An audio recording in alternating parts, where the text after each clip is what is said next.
नमस्कार दोस्तों। MPPSC forest के लिए जो इंटरव्यू की क्लासेस शुरू करी थी, पहले तो मैं क्षमा चाहूँगा कि ये दूसरे वीडियो में टाइम काफ़ी लग गया। उसका कारण ये है कि मैं दीपावली पे थोड़ा बाहर चला गया था। ये एक मेन कारण था। अब कोशिश करेंगे निरंतरता के साथ आपको चीज़ें उपलब्ध कराएं। आपके जो क्वेश्चंस हैं उनके आंसर्स भी देने की मैं पूरी कोशिश करूंगा। अब देखिए, पहले तो इस बात को समझिए कि अभी हाल फिलहाल में, मतलब आज के हम जो सेशन में बात करेंगे, कुछ स्टूडेंट्स के द्वारा जो क्वेश्चन पंच किए गए थे उनमें क्या आइडियल आंसर होना चाहिए, एक वो टॉपिक पे हम डिस्कशन करेंगे। और दूसरा अभी हाल फिलहाल में जो चल रहा है उसके ऊपर। पहला टॉपिक तो आप जो अभी वाधवगढ़ में 10 एलिफेंट्स की जो मृत्यु हुई है, इस टॉपिक को आप जितना अच्छा कॉपी में डायरी में नोट डाउन कर लें उतना अच्छा है। क्योंकि देखिए, इसमें दो तरह के क्वेश्चंस आएंगे। एक उस समस्या को लेकर कि आखिर क्या हुआ, कैसे, क्योंकि आप सोचिए कि वहां कई सारे ऑफिसर्स के ऊपर उसकी गाज गिरी। और दूसरा कि एलिफेंट से रिलेटेड, जैसे सपोज आप इंटरव्यू हॉल में जैसे पूछे और पहला क्वेश्चन उन्होंने आपसे यही पंच कर दिया कि भाई आपने अभी बांधवगढ़ में जो है वो हाथियों की मृत्यु का तो सुना होगा। तो हमारे यहाँ जो एलिफेंट्स पाए जाते हैं उनका जीन क्या है, ठीक है, क्या कौन सी स्पीसीज हैं। अब आपको अगर ये नहीं मालूम है कि भारतीय हाथी को एलिफस मैक्सिमस कहा जाता है, तो जो है अगर कहा जाए कि पूरा क्वेश्चन ही जो है वो हमारा गड़बड़ हो जाएगा। तो एक लिस्ट बना लीजिए, भारत में कहाँ हाथी सबसे ज्यादा पाए जाते हैं, जैसे कर्नाटक में, नॉर्थ ईस्ट में कहाँ पाए जाते हैं, जैसे असम में। Elephant corridors. एलिफेंट अकेले रहने वाला जानवर नहीं है, वो समूह में ही रहता है। तो जब मध्य प्रदेश में 2019 में हाथी दक्षिण भारत से आए तो बाया उड़ीसा वाले रूट से छत्तीसगढ़ होते हुए आए, तो इनके कुछ समूह यहाँ हैं। ज्यादा एलिफेंट्स हमारे यहाँ मध्य प्रदेश में नहीं है। आखिरी बार एलिफेंट एलिफेंट के लिए जो है वो गणना कब कराई गई थी, और प्रोजेक्ट एलिफेंट जो है वो 91 92 में कब कैसे शुरू हुआ, ठीक है, क्यों एलिफेंट को हम एक हेरिटेज एनिमल की तरह देख रहे हैं, ऐसे क्वेश्चंस आपसे पूछ सकता है। तो एक पूरी लिस्ट बना लीजिए। एक हाथी का जीवन काल कितना होता है, उसका गर्भ काल कितना होता है, एशियन एलिफेंट और अफ्रीकन एलिफेंट्स के बीच के डिफरेंस जो है वो ये आप एक तैयार कर लीजिए। धीरे धीरे करके, अभी अपने पास समय है तो इसको कर सकते हैं। दूसरा, क्या वो आपसे थोड़ा सा उलझन वाला क्वेश्चन पूछेगा, क्या लगता है आपको प्रशासनिक विफलता उसमें लगती है या नहीं लगती है। अब निश्चित रूप से देखा जाए तो कहीं ना कहीं 10 हाथियों की मृत्यु एक प्रशासनिक विफलता ही है। उसका कारण है कि वो एक ही दिन में हमें 10 के 10 हाथी जो है वो मृत नहीं मिले। अगर एक ही दिन में मिलते तो हम ये मान लेते कि शायद कोई घटना घटी, कुछ उन्होंने ऐसा जहरीला पदार्थ खा लिया कि एक ही दिन में उनकी मृत्यु हुई। हमने देखा कि 4 हाथी पहले मरे और बाकी जो है वो फिर हमको बीमार अवस्था में मिले। लेकिन यहाँ जो आपका आंसर होगा, क्योंकि चूंकि आप फॉरेस्ट डिपार्टमेंट में एक ऑफिसर बन के जाने वाले हैं, कि वन विभाग में आज भी state of the art technology नहीं है। State of the art technology का मतलब है कि अपने क्षेत्र में जो सबसे उन्नत तकनीकें होती हैं उसकी जरूरत हमको कई जगह पड़ेगी। जैसे आज अगर हमारे पास लैब है और आज लैब में हम वही 50 साल पुराना पैटर्न पे अगर कहा जाए रिसर्च कर रहे हैं, उसी के आधार पर चेक कर रहे हैं कि कौन सा उनके शरीर में टॉक्सिक है, तो फिर मान के चलिए कि हम कुछ बहुत बेहतर रिजल्ट तक जो है वो नहीं पहुंच पाएंगे। तो वहां ये बताना है कि जब चूंकि 4 एलिफेंट्स हमको मृत मिले, उसके बाद हमको तुरंत एक्शन लेना था। हमें तुरंत ये चीज पता हो जाना चाहिए थी कि एक्चुअल जो है अगर कहा जाए इनकी मृत्यु का क्या कारण है, जिससे बाकी एलिफेंट्स को अगर कहा जाए बचाया जा सके। लेकिन अगर आप आज तक का भी पेपर पढ़ेंगे ना, दैनिक भास्कर में आर्टिकल, तो उसमें ये आज भी ये लिखा कि स्पष्ट नहीं है आज भी कि वो कौन सा टॉक्सिक था। वो कोदो के कारण हुआ या और भी कोई कारण है, उसमें अभी अस्पष्टता है। तो ये अस्पष्टता क्यों है, आप सोचिए ना। जैसे अगर कहा जाए किसी व्यक्ति की मृत्यु होती है, तो आज हमारे पास जब पोस्टमार्टम होता है तो इतनी उन्नत तकनीकें हमने विकसित कर ली कि आसानी से पता चल जाता है कि उसके शहर में कौन सा पॉइजन है या कैसे उसकी डेथ हुई। हर जगह जब हम मनुष्यों के लिए काम कर रहे हैं तो पशुओं को भी तो हम उसके समतुल्य मान रहे हैं ना। उनकी भी तो जो अगर कहा जाए वो है। तो टेक्निकली आपको ये बताना है कि भाई आज वन विभाग को, चाहे अगर कहा जाए वनों में निगरानी की बात हो, चाहे अगर कहा जाए कि वन्य प्राणियों के संरक्षण की बात हो, हर जगह हमको state of the art technology की ओर बढ़ना पड़ेगा। अगर नहीं बढ़ेंगे तो समस्या में रहेंगे। जैसे आज हम बोलते हैं ना कि डिफेंस को मजबूत करने के लिए राफेल ले आए। तो यार, जब हमको वन्य प्राणियों का संरक्षण करना है, तो जैसे हम जियो कॉलर की बात करते हैं कि उसको कॉलर लगा दी तो हमको पता चला ट्रैक कर ले रहे हैं हम। तो जो चीता प्रोजेक्ट है उसमें तो हम बहुत अच्छा काम कर रहे हैं, बाकी जगह नहीं कर रहे। तो ये एक बात आपको वहां पे बताना पड़ेगी कि एक्चुअल क्या है कि अब हम फॉरेस्ट डिपार्टमेंट को पूरा जो है अगर दोष तो नहीं दे सकते, लेकिन पूरे सिस्टम में जो अगर कहा जाए सुधार की जरूरत है, उन्नत तकनीकों की जरूरत है, ये पहला आपको याद रखना है, फॉरेस्ट पे क्वेश्चन बनेगा तो। अब जो दूसरा क्वेश्चन है, बहुत सारे बच्चों ने जो मैसेज किया था उसमें था हॉबी वाला। अब देखिए, हॉबी का बेसिक आप बहुत अच्छे से जानते हैं कि कोई भी ऐसी चीज जो आप खाली टाइम में अपने आप को आनंद के लिए या एंटरटेन के लिए करते हैं वो आपकी हॉबी है। किसी को पढ़ना अच्छा लगता है, किसी को गीत गाना अच्छा लगता है, किसी को म्यूजिक सुनना अच्छा लगता है, किसी को क्रिकेट खेलना अच्छा लगता है, किसी को क्रिकेट देखना अच्छा लगता है ना, किसी को क्रिकेट की कमेंट्री अच्छी लगती है। तो हर व्यक्ति की अपनी एक हॉबी होती है। बट व्यवहारिक रूप से अगर मैं आपको बताऊं तो शायद आप इस बात से सहमत होंगे कि जिस जद्दोजहद वाली जिंदगी में ज्यादातर बच्चे रहते हैं, मध्यम वर्गीय परिवार में हॉबी बनाने का मौका ही नहीं मिलता कई बार। और जब एग्जाम क्वालिफाई होता है, इंटरव्यू का डेफ फॉर्म भरते हैं, तब लगता है कि यार हमारी तो कोई हॉबी नहीं है। तब लगता है कि क्या करें, तो कोई गार्डनिंग डाल देता है, कोई कुकिंग डाल देता है, कोई म्यूजिक डाल देता है, कोई सिंगिंग डाल देता है। लेकिन अगर सही तरीके से देखा जाए तो ज्यादातर बच्चों के पास शुरू से आखिर तक, आज आप अपने आप से प्रश्न कीजिए। जैसे आपने लिख दिया कि न्यूज़पेपर पढ़ना अच्छा लगता है, टेक्निकली जो हमारी उलझन भरी जिंदगी है, हाँ हमारे पास जो अगर कहा जाए हम मुंह में सोने का चम्मच लेकर आए हो तो एक बात जो है वो समझ पड़ती है। पर मध्यम वर्गीय परिवारों के लिए बड़ी जद्दोजहद वाली जिंदगी है, आप इस बात को समझते हैं। तो ज्यादातर बच्चों के साथ ये चैलेंजेस मैंने महसूस किया है कि जब उनसे पूछा जाता है कि भाई तुम्हारी हॉबी क्या है, तो टेक्निकली तीन चार हॉबी बता दे सर, इसमें से कुछ भी जो अच्छा है वो रख लीजिए। तो अब हमने मान लिया कि आपने कोई हॉबी भर दी, हो सकता है कि किसी ने सिंगिंग भर दी, किसी ने डांसिंग भर दी, कुछ भी एक हॉबी भर दी, लेकिन अब आपको करना क्या है वो समझिए। चूंकि आपने उसको एक हॉबी के रूप में दिखा दिया है अपने डेफ के अंदर, तो जो बोर्ड है वो आपसे निश्चित रूप से क्वेश्चन पूछेगा, और इस सोच से पूछेगा कि इस चीज में आप अच्छी खासी महारत रखते हैं या लंबे समय से इसको जो अगर कहा जाए अपनाएंगे। तो अब हम क्या करें, हम कम से कम उस हॉबी से जुड़े हुए बुनियादी हिस्सों को तो अच्छे से तैयार कर लें। जैसे एक बच्चे ने लिखा था कि मुझे गार्डनिंग पसंद है। अब सपोज मैं पैनल में होता तो मैं उससे पहला प्रश्न पूछता कि भाई अभी जो विंटर आ गया, कौन से 5 फूल लगाए तुमने अपने गार्डन में। अब उस बच्चे को ये पता होना चाहिए कि हाँ अभी विंटर के समय कौन से जो है वो फूल लगाए जाते हैं। या वो किसी फूल का नाम पूछ लेगा। जैसे वो पूछेगा कि अच्छा तुम्हारे गार्डन में बोगनवेलिया लगा हुआ है, कैसा दिखता है बोगनवेलिया। अब आपको ये पता होना चाहिए कि बोगनवेलिया का फूल जो है वो कैसा दिखता है। विंटर में हमारे गार्डन में जो है वो कौन से जो अगर कहा जाए हमने फूल लगा रखे हैं, इनको लिख एक लिस्ट बनाना पड़ेगी आपको, है ना। ऐसा नहीं कि हॉबी अपन ने इमेज कर ली कि मैं तो कुछ भी पूछेगा तो मैं बता दूं, नहीं। हाल फिलहाल में जो अगर कहा जाए आप क्या करोगे, इसकी एक लिस्ट तैयार की। जैसे एक बच्चे ने मैसेज किया था कि भाई मुझे कुकिंग मेरी हॉबी है, मुझे व्हाट्सएप पे मैसेज किया था, सर मैं क्या करूँ, मैंने लिख दी। मैंने कहा यार कुकिंग हॉबी लिख दिया, वहां तो मैंने उसको आंसर नहीं किया, मैंने कहा नेक्स्ट सेशन में बात करेंगे। सपोज मान के चलिए बुनियादी रूप से तो आपको कम से कम जो मसाले हम रोजमर्रा की जिंदगी में इस्तेमाल करते हैं इनके बीच में डिफरेंस करना आना चाहिए। हो सकता है वो आपसे पूछ ले कि बड़ी इलायची और छोटी इलायची के बीच में क्या अंतर है। तो हम बहुत अच्छे जानते हैं, अगर हम नॉनवेज बना रहे हैं या स्पाइसी कुछ बना रहे हैं तो हमको बड़ी इलायची, जिसको डोंगा इलायची भी कहते हैं, काली कलर की होती है, वो यूज करेंगे। ब्लैक कार्डमम भी कहा जाता है उसको। और हम कोई मिष्ठान वाली चीज बना रहे हैं, कोई मीठा बना रहे हैं, तो उसमें हम हरी इलायची को जो है डालते हैं। हरी इलायची दक्षिण में मिलेगी, कार्डमम जो है वो हिल्स ही है, उसमें जो है इलायची पहाड़ियाँ ही हैं, आप वेस्टर्न घाट में जाओगे। बड़ी या डोंगा इलायची के लिए आपको सिक्किम के आसपास के बेल्ट में जाना पड़ेगा। चूंकि आप फॉरेस्ट की तैयारी कर रहे हैं तो आपको इस बात का भी ज्ञान होना चाहिए कि अगर मैं जावित्री यानी अगर आपकी खाना बनानी हॉबी सपोज थोड़ी देर के लिए, तो आपको ये पता होना चाहिए कि भाई दालचीनी है तो दालचीनी के पेड़ कहाँ पाए जाते होंगे, अगर मैं जो है वो जावित्री यूज कर रहा हूँ तो कहाँ पाया जाता होगा। हल्दी है तो हल्दी का वैज्ञानिक नाम क्या है, क्योंकि ये ना केवल आपके सिलेबस में है बल्कि इसको आप हॉबी के रूप में भी समझाने की कोशिश कर रहे हो। तो हॉबी में जो भी आपने लिखे हैं, किसी को म्यूजिक अच्छा लग रहा है, सिंगिंग अच्छा लग रहा है, अब सिंगिंग लिखा है तो कम से कम 2-3 गाने ऐसे बहुत अच्छे तैयार कर लो जिनके अंदर फ्लुएंसी हो, सामने वाले को लगे कि हाँ यार ये बिल्कुल अंदर से गा रहा है। किसी ने कहा कि साहब मेरी हॉबी क्रिकेट है, तो अभी वो आपसे पूछेगा अच्छा क्रिकेट खेलते हो, अभी ग्वालियर पे किस दिन मैच हुआ था।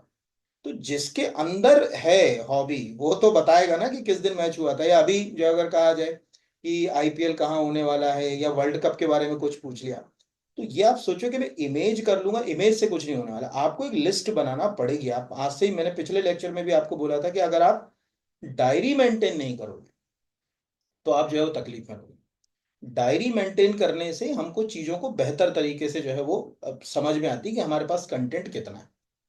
तो हॉबी, जो भी आपकी हॉबी है, उस हॉबी को आप जो है उस तरह से प्लान कीजिए। मैं एक अलग से पूरा लेक्चर ही हॉबी पे बना, बट प्रॉब्लम ये है कि सोचिए कि मैंने हॉबी के ऊपर एक लेक्चर बनाया, और मैं बना तो दूंगा, पर मैं उसकी प्रॉब्लम भी बता रहा हूँ।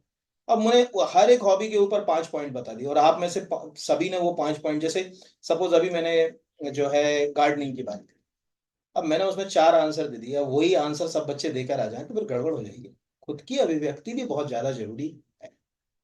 तो ये एक आपको याद रखना है।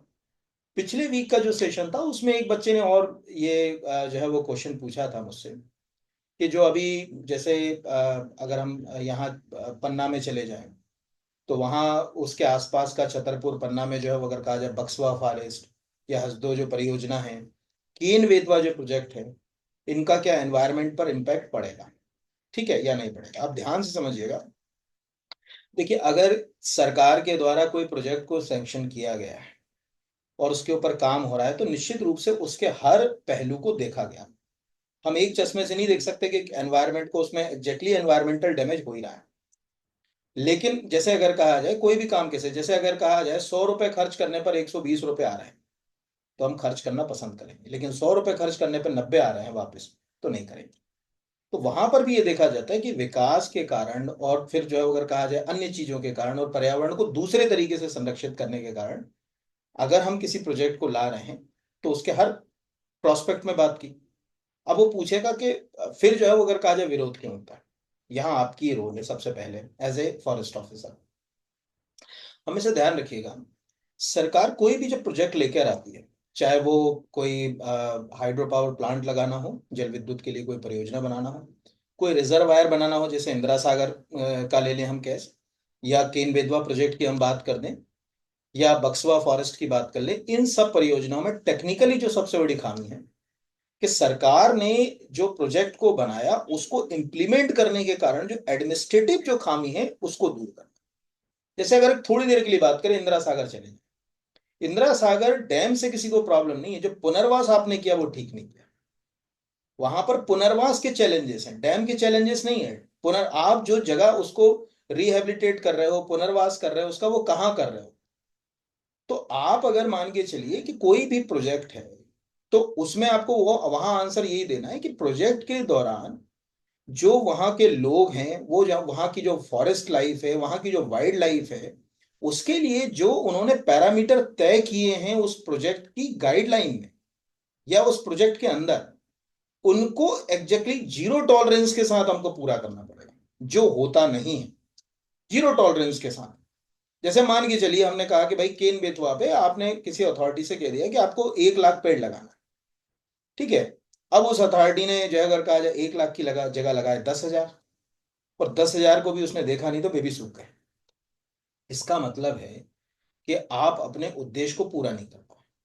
तो कोई भी प्रोजेक्ट जो होता है उसके नुकसान नहीं, हम तो कहते हैं कि प्रोजेक्ट अच्छा है, विकास के लिए तो जरूरी है, क्या करें, आपको करना पड़ेगा। लेकिन उस प्रोजेक्ट के साथ के जो पहलू हैं उनके ऊपर हम कितना काम कर रहे हैं। तो जैसे आज अगर आप हम ध्यान से देखें किसी ग्रामीण क्षेत्र में, जैसे आप ऐसे समझ लीजिए कि कोई एक जंगल है ना, आप ही के फॉरेस्ट के ऑफिसर के हिसाब से बता रहा, कोई एक जंगल है, उसको हमको एक टाइगर रिजर्व में जो है वो मतलब टाइगर रिजर्व बनाना है। अब टाइगर रिजर्व बनाना है तो वहां की जो मानवीय बस्तियों को वहां से हटाना पड़ेगा। अब जब मानवीय बस्तियों को हटाना पड़ेगा तो उनके जो रिसोर्सेस हैं, उनकी जो जमीन है जिसके ऊपर वो खेती किसानी कर रहे हैं, हम अगर उनको कहीं दूसरी जगह अगर कहा जाए विस्थापन दे रहे हैं, तो उस जगह इस बात का ध्यान रखना तो जरूरी है कि उनके जो बुनियादी रिसोर्सेज वहां थे वो यहाँ मिल पाए कि नहीं, उनके फूड शेल्टर क्लॉथ लाइट की प्रॉपर व्यवस्था हुई कि नहीं, उनके बच्चों की शिक्षा स्वास्थ्य के लिए प्रॉपर व्यवस्था हुई कि नहीं, और जो जमीन आपने उनको दी, क्या वो जमीन वास्तव में उनकी जो पहली जमीन थी उसी तरह उर्वर है कि आपने पथरीली जमीन पे बिछा। अगर उसको ये महसूस हो गया कि यार ये मेरी जमीन है, इसमें मैं 1 एकड़ जमीन के ऊपर जो है वो 10 क्विंटल, उदाहरण दे रहा हूं ना, ऐसा नहीं कि इतना ही होगा, 10 क्विंटल अनाज पैदा करता हूं, और जो मुझे जहां विस्थापित किया जा रहा है वो तो पथरीली जमीन है, वहां तो एक क्विंटल भी नहीं होगा, वो विद्रोह करेगा।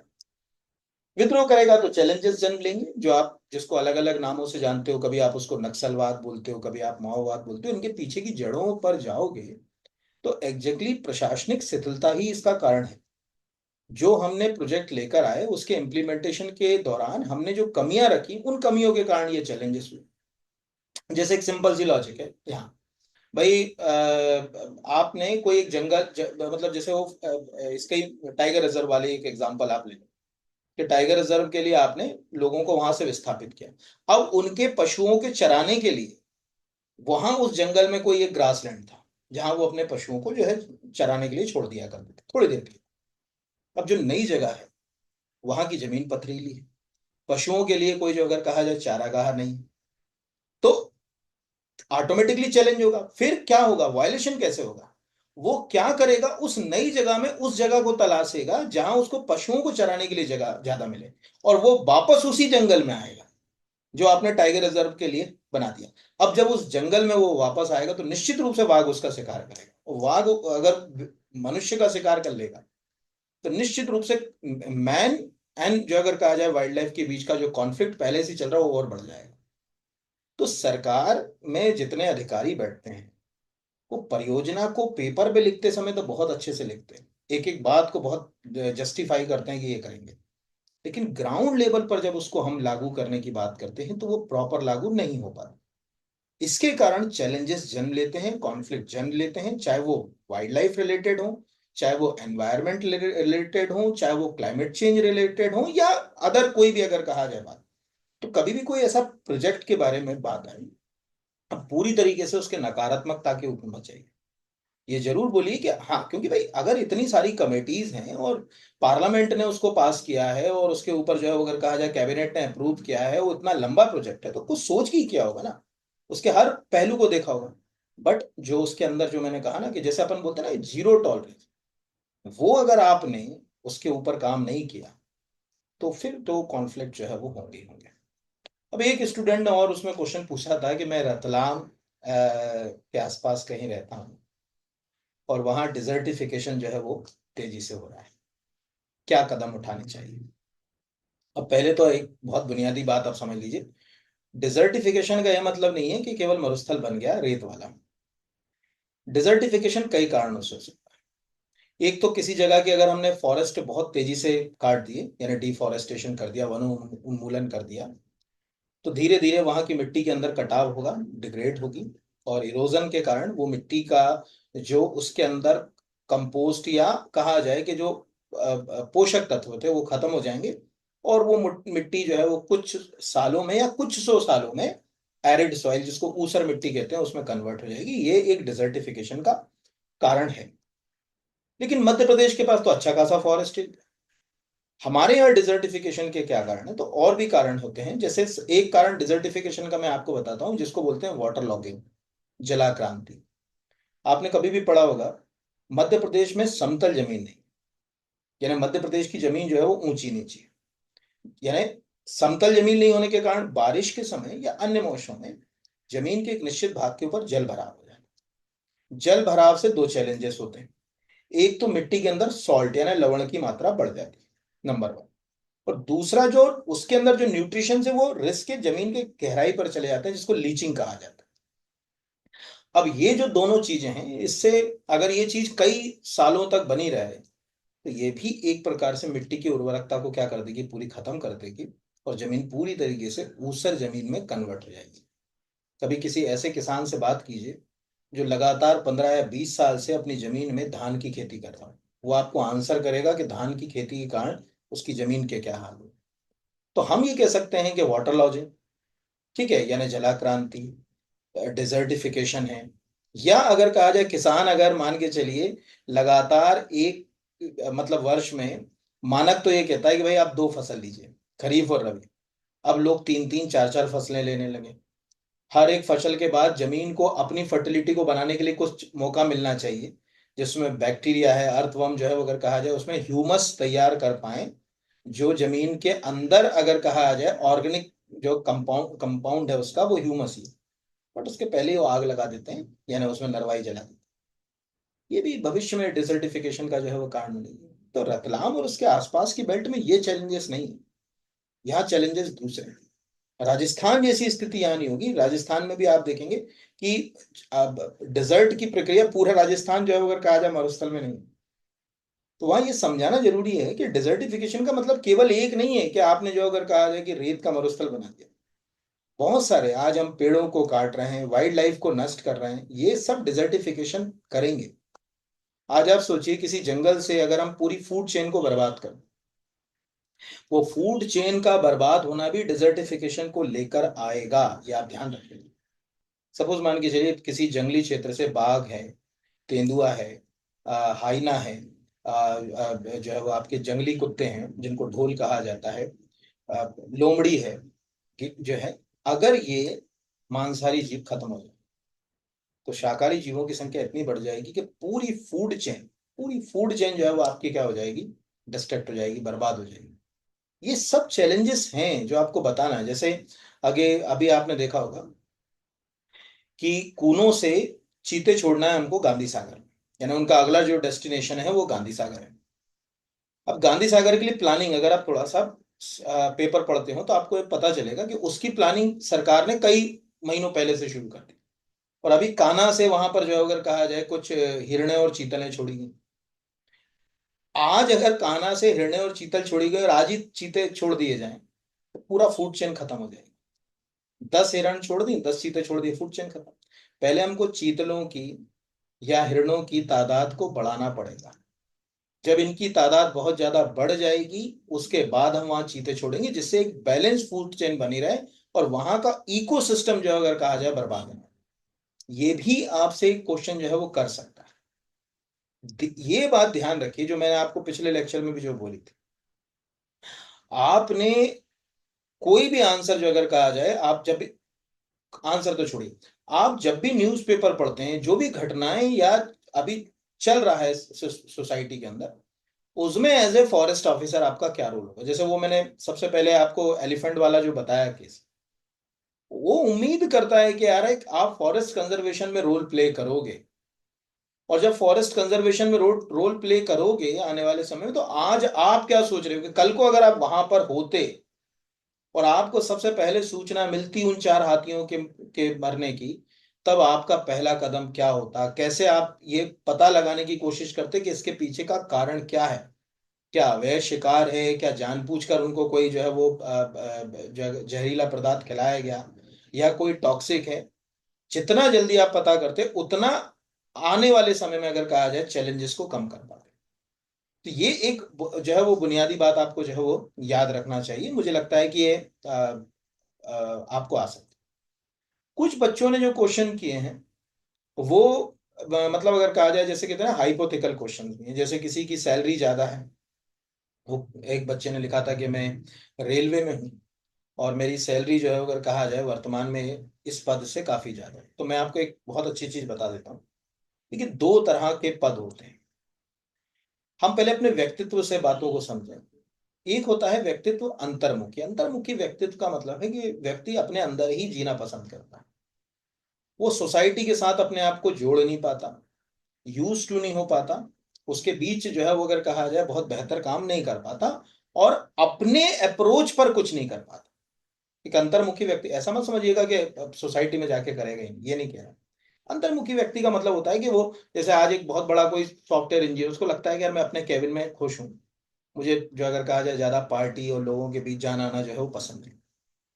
अब यहाँ जो आपकी कहानी इसमें समझिए, अगर मान के चलिए आप किसी ऐसे पद पर हैं जहां आपका मन करता है कि मुझे रोज नए चैलेंजेस मिलें, मेरा सोसाइटी के प्रति एक नजरिया है। जैसे मान के चलिए आप में से कोई एक इंजीनियर है जो अभी रेलवे में किसी अच्छे पद पर है। उसका वही 10 से 5, यानी एक निश्चित जो है वो समय अवधि वाली जॉब, कुछ नया नहीं हो पा रहा, सोसाइटी के बीच वो जा नहीं पा रहा, लोगों के साथ उसका तालमेल नहीं हो पा रहा। उसका एक फिक्स कार्यक्रम है, मतलब कि या तो वो रेल चला रहा है, या वो टिकटिंग का काम कर रहा है, या जो भी इस तरह का अगर कहा जाए बैक ऑफिस का काम कर रहा है यहाँ पर। उसके मन में हमेशा इस बात की छटपटाहट है कि मैं जिन चीजों को सीखता हूँ, जिन चीजों को पढ़ता हूँ, मैं सोसाइटी को कैसे दूंगा। जैसे मान के चलिए एक सिंपल एग्जांपल मान लें, आप में से कोई एक ऐसा स्टूडेंट है जो किसी ऐसे पद पर है जहां वो किसी सोसाइटी के साथ मिल नहीं पा रहा, वो बैक ऑफिस का काम कर रहा है, उसको 2 लाख रुपए सैलरी मिले। और ये जो भी हाथी वाली जो घटना मैंने बताई, ये उसने पढ़ा, उसको लगा कि अगर मैं होता तो मैं सबसे पहले ये कदम उठाता। अगर मुझे लगता है कि गवर्नमेंट लैब्स के पास ये फैसिलिटी नहीं है कि बिसरा की जो है वो सही जांच हो पाए, तो मैं, जो अगर कहा जाए कि डिपार्टमेंट से स्पेशल जो है परमिशन लेकर किसी प्राइवेट जो है वो लैब में या किसी अगर कहा जाए लेबोरेटरी में ये टेस्ट करा के एज सुन एज पॉसिबल जो है अगर ये प्रश्न वो सोच रहा है अपने मन में, तो उसको छटपटाहट होगी। उसको लगेगा यार मैं कहाँ हूँ, मतलब यहाँ तो ये जॉब में मुझे कुछ मिल नहीं पा रहा, मुझे सोसाइटी के बीच जाके काम है। तो आपका जो आइडियल आंसर होता है वो यही होता है कि जॉब दो तरह की होती है। जैसे अगर कहा जाए ना कि कोई आदमी डिप्टी कलेक्टर बन जाता है, तो जब डिप्टी कलेक्टर के बाद वो एसडीएम बनता है तो उसको अपनी सोच के अनुसार समाज में क्या बेहतर कर सकता है उसका मौका मिलता है। और ये वही व्यक्ति कर सकता है जब वो तैयारी के दौरान महसूस करे, जैसे आप में से कोई है और वो महसूस कर रहा है कि भाई एक जुलूस निकल रहा है, ठीक है, इस जुलूस में अगर कहा जाए कोई बलवा ना हो, इस जुलूस के अंदर कोई उपद्रव ना हो, इस जुलूस के अंदर कोई अगर कहा जाए इनटॉलरेंस वाली सिचुएशन क्रिएट ना हो, मैं अगर होता तो क्या करता। अगर वो ऐसा सोच रहा है कि मैं अगर होता तो क्या करता, तो निश्चित रूप से अगर कहा जाए कि वो उस जॉब के लिए परफेक्ट है, उसको लगता है कि मैं कर सकता हूं क्योंकि इसी की जरूरत है। किताबी ज्ञान हर जगह काम तो नहीं आएगा ना, कि आप सोचो कि मैं किताब में पढ़ के जो अगर कहा जाए कि लागू कर दूं। आपको प्रैक्टिकल में जो अगर कहा जाए कई चीजों को जाके जो है वो करना पड़ेगा। तो आप ये ध्यान रखिएगा कि अब यहाँ पर आप चाहो तो, वैसे तो उतना समय पैनल देता नहीं, मैस्लो का एक सिद्धांत होता है ना, अगर कभी आप जो है वो अभिप्रेरणा में मोटिवेशन में मैस्लो की थ्योरी पढ़ेंगे तो उसमें बहुत अच्छी सी बात है कि वो एक 5 पिरामिड थ्योरी है पूरी। उसमें सबसे नीचे का जो फेज होता है ना, व्यक्ति जो है अगर कहा जाए अपनी बेसिक नीड्स के ऊपर काम करता है, फूड शेल्टर क्लॉथ यहाँ पर। उसके बाद वो धीरे धीरे धीरे धीरे ऊपर आत्मसंतुष्टि की ओर बढ़ना चाहता है। तो जब वो फूड शेल्टर क्लॉथ के बाद की स्थिति होती है उसमें वो सोसाइटी के साथ जुड़ता है, फ्रेंडशिप करता है, लोगों के बीच घुलता मिलता है, उनके साथ अपने आप को जोड़ता है, जिससे वो अपने आप को मोटिवेट होता हुआ महसूस करता है। अगर आपको लग रहा है कि आप वैसे हो तो ये पद आपके लिए बहुत अच्छा है।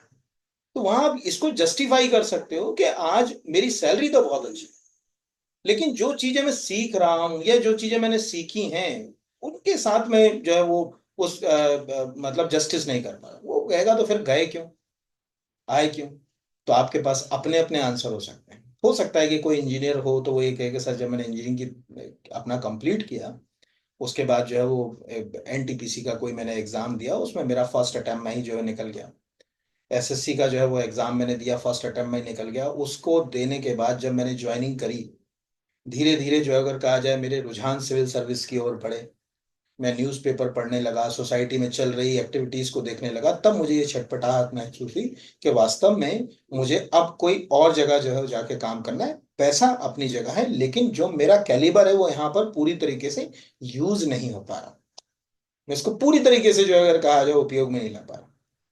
तो आपने देखा होगा, इसको आप ऐसे समझिए, कुछ एक फिल्म एक्टर समझा, कुछ फिल्म एक्टर होते हैं जो बहुत बड़ी बड़ी मेगा बजट की फिल्में ही बनाते हैं। मेगा बजट की फिल्में मतलब डायरेक्टर ने जो उनको एक क्राइटेरिया दे दिया उसमें वो काम करते हैं, उनमें उनकी खुद की अभिव्यक्ति नहीं होती। लेकिन ध्यान से देखिएगा, चाहे आप अमिताभ बच्चन को ले लें या और भी किसी एक्टर को ले लें, वो कई ऐसी फिल्में करते हैं जो बहुत छोटे बजट की होती हैं, लेकिन उनमें उनके कैरेक्टर को वो अपनी तरीके से बेहतर तरीके से जी पाते हैं। जो फिल्में जो अगर कहा जाए रेवेन्यू जनरेट नहीं करती, लेकिन वो फिल्में या तो नेशनल अवार्ड जीत जाती हैं या सोसाइटी में कहीं कोई छाप छोड़ जाती, उस कैरेक्टर को जो अगर कहा जाए लंबे समय तक याद किया जाता, बहुत लंबे समय तक उस कैरेक्टर को जो है वो याद किया जाता। क्यों करते हैं? क्योंकि उनको लगता है यार मैं एक कलाकार हूं, मेरे अंदर जो है वो अभिनय का गुण छुपा हुआ है, वो फलानी फिल्म में तो मेरा अभिनय है ही नहीं। वहां तो अगर कहा जाए, जैसे वो आजकल जो अगर कहा जाए मार धाड़ वाली फिल्में, जैसे एनिमल फिल्म देख लो आप, उसमें आपको अभिनय बहुत नहीं मिलेगा। अभिनय के लिए जैसे पहले एक समय में पैरेलल सिनेमा हुआ करता था, समानांतर सिनेमा, वही चीज है यहाँ पर, कि हमारी खुद की जो अभिव्यक्ति है, हमारी खुद की जो अप्रोच है, वो हमको करने का मौका मिल रहा है या नहीं मिल रहा है। क्योंकि सिस्टम को ऐसे लोग ही चाहिए जो खुद का इनिशिएटिव लेकर आगे जो है वो काम करें। उसके लिए हम कितना फिट है वो आपको जो है वो बताना आना चाहिए। तो कभी ऐसा कोई आपसे अगर कहा जाए, क्वेश्चन पूछ लिया जाए, तो आप इसको इस तरह से जो है वो जस्टिफाई जो है वो कर सकते हैं मेरे हिसाब से। इसमें एक क्वेश्चन जो है वो आपका बन सकता है, या कुछ जो है वो आपसे जो है वो पूछा जा सकता तो ये एक बेसिक सी बात थी जो आज मैंने, मतलब ये सेशन तो मैंने छोटा सा सेशन इसीलिए रखा आपके लिए अभी, कि आपने जो क्वेश्चंस पूछे थे उन क्वेश्चंस को हम कैसे जो है वो तैयार करेंगे, उसका एक तरीका है। आप अगर मेरे आंसर से चलेंगे तो एग्जाम में आपको बहुत, मतलब पैनल के सामने आपको बहुत ज्यादा रिजल्ट नहीं मिलेंगे। दूसरा, मैं आपको एक और चीज बताऊं कि आप अब ये बात जरूर याद रखिएगा, जैसे कई बच्चों का एक रहता है ना कि हमसे वन लाइन फैक्ट वाले क्वेश्चन पूछे। मैंने पिछले लेक्चर में भी कहा था कि अगर आपसे वो क्वेश्चन नहीं भी बनते हैं तो बहुत ज्यादा चैलेंजिंग इशू है, लेकिन ऐसे क्वेश्चन जिनका, जो अगर कहा जाए आपकी पोस्ट से सीधा सरोकार है, वो अगर आपसे नहीं बनते, जैसे अगर कहा जाए वो आपसे ऐसा क्वेश्चन पूछे कि भाई आप किसी फॉरेस्ट एरिया में एज ए फॉरेस्ट ऑफिसर, अब इसमें दो पद हैं तो मैं दोनों को नहीं बोलता इसलिए मैं फॉरेस्ट ऑफिसर ही बोल देता हूँ सीधे, फॉरेस्ट ऑफिसर बन के गए और वहां कोई एक, जो अगर कहा जाए जनजातीय क्षेत्र की बसाहट है, और उस जनजातीय क्षेत्र की बसाहट में आपको जो है अगर कहा जाए सरकार ने कहा कि ये माइनिंग प्रोजेक्ट के लिए, या अगर कहा जाए किसी वाइल्ड लाइफ सेंचुरी के लिए, या बायोस्फीयर रिजर्व के लिए इसको आरक्षित किया जा रहा है, वहां से हटाते समय आप जो है वो क्या कदम उठाएंगे, ये आपको जो है वो आंसर देना आना चाहिए। तो ऐसे जो है अगर कहा जाए क्वेश्चन, मतलब देखो एक चीज तो ये है कि क्वेश्चन को खुद भी सोचो कि क्या क्या क्वेश्चंस बन सकते हैं। बाकी तो मैं करा ही रहा हूँ, मतलब अब तो मैं जो है अगर कहा जाए छोटे छोटे सेशन, आज आप ये भी मैसेज कर दीजिएगा अगर आपको ऐसे 30-30 मिनट के या 40-40 मिनट के सेशन चाहिए तो मैं तो आपको अल्टरनेट डे या रोज ही दे दूंगा, मुझे कोई कष्ट नहीं। 1-1.5 घंटे कंटिन्यू जो है वो वीडियो बनाने में दिक्कत आती है मुझे, एग्जैक्टली क्या बैठ के आदत ही नहीं है इस तरह से जो है वो वीडियो बनाने की। तो एक तो ये चैलेंजेस है। अब हाँ, एक क्वेश्चन और मुझे याद आया, जैसे सपोज एक बच्चे ने लिखा साहब मैं पटवारी हूँ। अब पटवारी है तो उससे दो तरह के क्वेश्चन, एक वो वन विभाग का क्वेश्चन, जैसे वो पैसा रूल के बारे में जरूर पूछेगा, भाई पैसा रूल में पटवारी को कब, जो अगर कहा जाए खसरे की नकल साल में कितने बार देना है, ठीक है, उसमें ये प्रावधान है, उसके तहत ग्राम पंचायतों को क्या राइट दिए गए। अब आप पटवारी तो ये नहीं कह सकते कि साहब मैं उस ग्राम पंचायत में नहीं हूं जो पैसा रूल में आने वाली ग्राम पंचायत, उसमें नहीं, ये आप नहीं जस्टिफाई कर सकते और ये आप बोल भी नहीं सकते। तो आपको ही पता होना चाहिए कि जिन गांव के ऊपर पैसा रूल लागू कर दिया है मध्य प्रदेश शासन ने, उन ग्राम पंचायतों को क्या बेनिफिट्स मिल रहे हैं और वो ग्राम पंचायतें कैसे काम कर रहे हैं, ये आपको पता होना चाहिए। या सपोज मान के चलिए मुझे याद आ गया वो पटवारी वाले बच्चे से, वो आपसे साइबर जो है वो तहसील के बारे में कुछ पूछ लेगा कि अभी हाल ही में साइबर तहसील है, नामांतरण की प्रक्रिया कैसे इससे आसान हो गई, क्या होती है साइबर तहसील, क्या होता है साइबर तहसीलदार, ये चीजें जो है अगर कहा जाए आपसे जो है वो पूछी जा सकती है। तो आज का जो सेशन मैंने अभी आपका लिया, इस सेशन का जो मेन उद्देश्य है वो मैं आपको बता दूं कि आप देखिए, मैं अब अल्टरनेट, जैसे अभी नेक्स्ट वाला जो सेशन होगा इसका, इसमें मैं आपको फॉरेन फॉरेस्ट रिलेटेड चैलेंजेस, ये सेशन हम लोग करेंगे परसों, मतलब सैटरडे को। इसमें हम देखेंगे कि जो मध्य प्रदेश के अंदर जो फॉरेस्ट रिलेटेड जो चैलेंजेस हैं, क्या क्या चैलेंजेस हैं उनके ऊपर बात करेंगे, और उन चैलेंजेस को आइडियल केसेस में हम कैसे दूर कर सकते हैं उसके ऊपर बात करेंगे। उसके जस्ट बाद हम हॉबी का एक सेशन ले लेंगे, कुछ इंपॉर्टेंट 12-13 हॉबीज हैं उसके ऊपर मैं आपको बताऊंगा कि क्या जो है वो आपको कदम उठाना चाहिए, कैसे करना चाहिए। बाकी बुनियादी जो बातें हैं वो आप इमेज मत कीजिए, वर्ड में कन्वर्ट कीजिए। मैं आपको पहले भी बोला है अभी बोला, जैसे वो अभी आप सोचिए, मैं जाते जाते पूछ रहा हूँ कि अगर आज आपका इंटरव्यू होता और जाते से ही वो सपोज मान के चलिए वो बांधवगढ़ के ऊपर ही आपसे कुछ क्वेश्चंस पंच कर लेता कि कहाँ से जो है अगर कहा जाए यार हमने तो सुना है कि मध्य प्रदेश में तो जंगली हाथी पाए ही नहीं जाते, कहाँ से आ गया ये झुंड, जो है अगर कहा जाए। अब आपको ये पता होना चाहिए कि सब भारत में जंगली हाथियों की आबादी सबसे ज्यादा कर्नाटक में है। तो बाया कर्नाटका आंध्रा उड़ीसा होते हुए ये जो अगर कहा जाए मध्य प्रदेश तक आए हैं छत्तीसगढ़ से, ये आपको पता होना चाहिए। कितने हाथी आए हैं तो आपको पता होना चाहिए, आपको बोलना चाहिए कि सब जंगली हाथी तो जो है वो झुंडों में ही रहते हैं, 20-30 का एक झुंड रहता है। और उसके बाद जो अगर कहा जाए वो एक कॉरिडोर तय कर लेते हैं यहाँ पर। क्या कारण है कि हमने दक्षिण भारत में तो जो है वो अगर कहा जाए कि कभी सुना नहीं कि जंगली हाथियों में इस तरह से कोई टॉक्सिक्स का जो है वो प्रभाव। तब अब आपका मन, ये किसी किताब में गाइड में थोड़ी मिलेगा, ये आपको अंदाज से बताना पड़ेगा। जैसे एक सिंपल सी लॉजिक, आप जिस कॉलोनी में रहते हैं वहां एक बहुत ही खतरनाक जहरीला फल है, अगर उस एक फल को खा ले तो आदमी का खेल खत्म, उसका नाम है कनेर। कनेर का फल इतना टॉक्सिक होता है कि हार्ट अटैक ला सकता है। लेकिन क्या हम में से कोई कनेर खाता है, हम में से कोई धतूरा खाता है? कारण ये है कि लंबी अवधि के कारण हम वहां रह रहे हैं तो वहां के एडॉप्टेशन यानी अनुकूलन में हम इस बात को समझते हैं कि कौन सी चीज हमारे लिए स्वास्थ्य के लिए अच्छी है, कौन सी हमारे स्वास्थ्य के लिए खराब है। चूंकि वो एलिफेंट्स इस क्षेत्र में हजारों सालों से नहीं रह रहे हैं, कि 200-300 साल से वो जो है एलिफेंट्स के ग्रुप झुंड यहाँ रहे, यहाँ की फसल और उनके बारे में उनकी बहुत अच्छी जानकारी नहीं थी। पशुओं को भी चीजों की जानकारी होती है, जानवर भी ये जानते हैं कि कौन सी चीज मुझे खाना है, कौन सी चीज जो अगर कहा जाए नहीं खाना। ये जानवर बहुत अच्छे से जानते हैं। जैसे आपने देखा होगा ना, कभी रियलिस्टिक केसेस में ना होगा, बाघ कभी लेपर्ड का थोड़ी शिकार करता, वो बिल्ली को भी नहीं मारता अगर कहा, उसको मालूम है ये कार्निवोरस है, वो समझ गया है ना। लेकिन वो शाकाहारी जीवों पर बहुत जल्दी अटैक करता है, चाहे वो शाकाहारी जीव उससे कई गुना ताकतवर क्यों ना हो, जैसे जंगली भैंसा, उसके ऊपर अटैक करेगा, जहां तक कि हाथी के ऊपर भी अटैक कर देगा। क्योंकि उस एडॉप्टेशन में, अनुकूलन के दौरान हजारों सालों में उसने कुछ चीजें सीखी हैं। कर्नाटक, तमिलनाडु, आंध्रा में संभवतः अगर कहा जाए, मैं तमिलनाडु कर्नाटक आपको छोड़ दूं तो कोदो कुटकी थोड़ी होती होगी।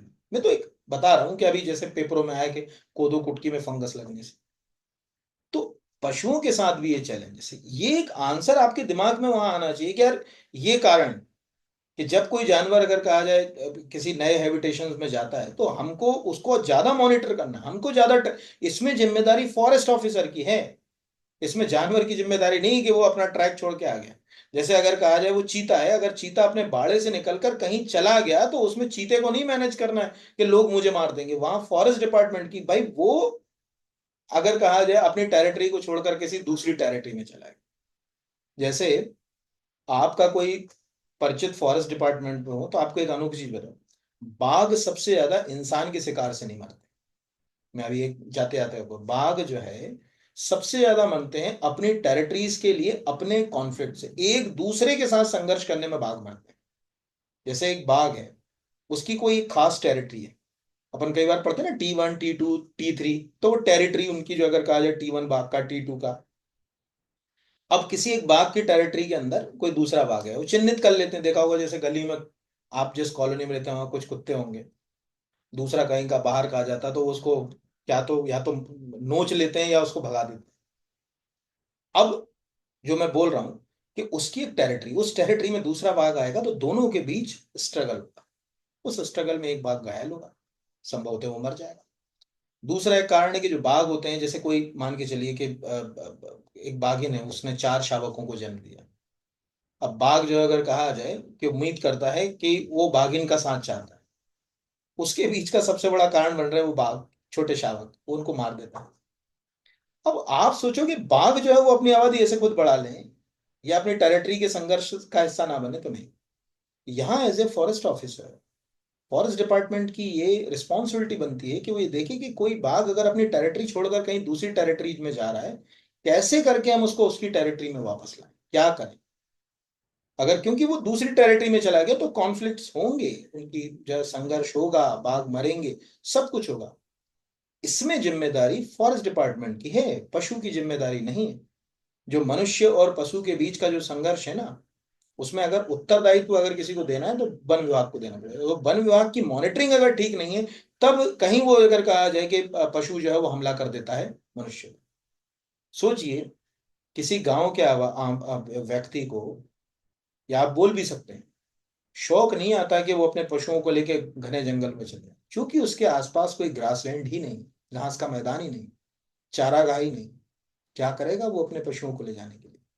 अगर सरकार को लगता है कि पशु वहां ना जाएं, अगर ये लगता है कि ये चरवाहे वहां जाएं और वो बाघ के संघर्ष का शिकार ना बने, तो यहाँ इनको काम करना पड़ेगा। यहाँ कमी है फॉरेस्ट डिपार्टमेंट।